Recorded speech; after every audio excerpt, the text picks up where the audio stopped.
Перфектният no makeup look точно за 5 минути и то само с корейска козметика.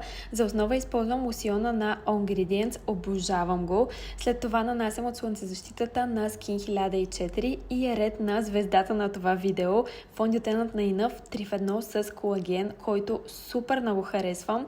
Прикрива несъвършенствата, а в същото време стои толкова естествено върху кожата и има прекрасен сияен завършък. Моята кожа е склонна да се омазнява, но с този продукт нямам никакви проблеми.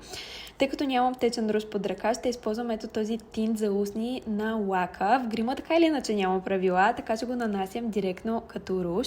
За очите посягам към една от най-използваните ми палитри на Ромент. Обожавам я, цветовете са прекрасни.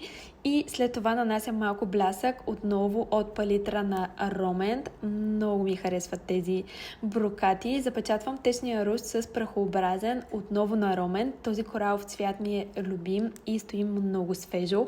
За устните комбинирам два продукта. Първо нанасям тинт от Ромент с много красив нюанс, а отгоре слагам и от новите балсами на лака. Честно хора, обсебена съм от тях. Цветът, хидратацията и блясъка им са просто страхотни. Накрая само извивам миглите, нанасям съвсем малко водоустойчива спирала на Ромент във външния ъгъл на окото и сме готови. Това е финалната визия. Всички продукти може да откриете в сайта на Беркер. Чао от мен и до скоро!